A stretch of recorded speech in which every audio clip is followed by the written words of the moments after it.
This is part two. I just covered the video and the actual thing. So that would keep our camera system safe and they couldn't hack into it. And what you could do is just have a second system that watches it. You could literally have a camera system that's wireless, but just a camera pointing at the monitor that shoots these guys a live feed out at the where the firearm discharge alert came from, and then it gives you a view from the camera system that you can access. That one could be hacked into, but they have nothing to look at. It's not the whole system. It's just what's coming up on the live feed in the monitors, on the monitor screen inside the base. So you could relay this out to your guys in the field. That's wireless, but you can't get into the closed circuit. That's intra and it's protected. And in the base, these guys are looking at a screen. I mean, you could literally just set up a camera, have it be wireless, and then live feed it out to your guy and go, here's the view you're looking at, or here's the 3 views. And he's looking at it too. But they can't get in. All they can get is that. You control what's on the monitor screen and thus the camera views. They still can't hack into that. So it'd be the reverse of what Islam did to our guys. They videotaped us and sniped us and IED'd us and sung Allahu Akbar and killed us. Blew us up in many instances. I mean, this would be the opposite of that. So if you guys want to watch yourself get killed, you could hack into it and look at it, but you can't get into the system. It's closed. All you can get is what we're sending out to our guys, and that's where you're shooting from and probably where you're at, and we're about to kill you. The system itself is still impenetrable and closed. This is just a camera looking at the monitor screen that the guy in the base is looking at too, and he's just sending this right out to you.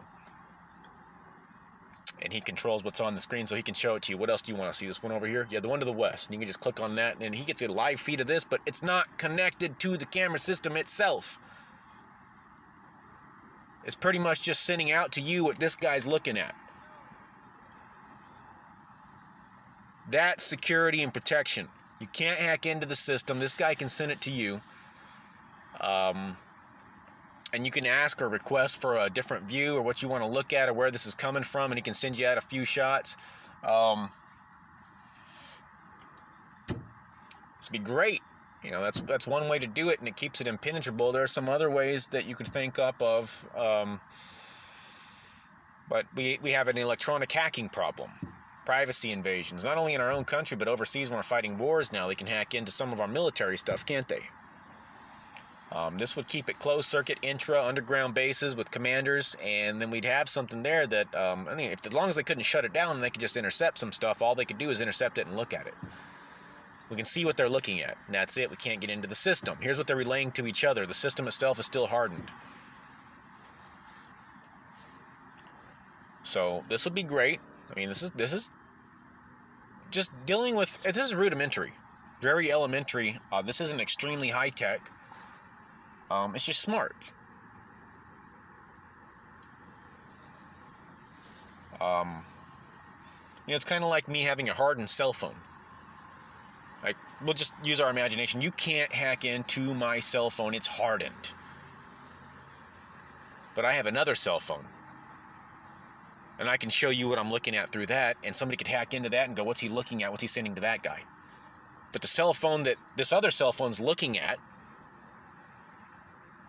that cell phone that's being looked at can't be hacked into. It's hardened. So you can't get all the data and information out of it, just what's currently being observed. This is all about entropy again in your second law of thermodynamics, and this would just drive them insane. I'm like, well, I control the data and information that you get to have as an enemy, if you're able to get anything at all. They got to snipe our guys and make videos, and well, this would be a great dominant victory. You guys can't hack into the hardened system. If you get anything, you can intercept this that we're sending out to our guys in the field, but it's nothing. Well, here's you. You're shooting at our guy. And here's a view of where you're at, and he's about to blow you away or shoot you with something, because now he knows where you're at. Because they had this problem where they couldn't figure out where people were at and who they were. Like I said, you could have a camera system that looks through buildings. We have infrared type stuff. We have things that see through buildings now. We have thermal. You could detect where it's coming from, who did it, keep a visual on the individual. And, you know, there's always basic, just the crude tactics too, like just, well, this guy's shooting from a building, and for whatever reason we can't get him, and you could just have a turret attached to some of these and just blow the thing apart. It's not like we just abandoned these methods. This is just the post-war. We've destroyed the conventional military. We're left with these the insurgents and the infantry militants, and that's what they like to do, is pop shots. And well, here's a camera system. This would work great in Iraq too. This would work really good in desert areas. But that's how to make it so that, you know, I don't see a feasible way for this to be hacked into.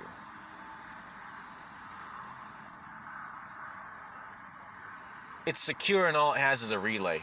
And all the relay ever passes back and forth is what's currently being observed. That's the necessary information, but there's nothing for the enemy of value. Here, it's you. We're looking at you and what you're doing to the guy in the field. That's it. You can't hack into the whole camera system itself and shut it down or do anything.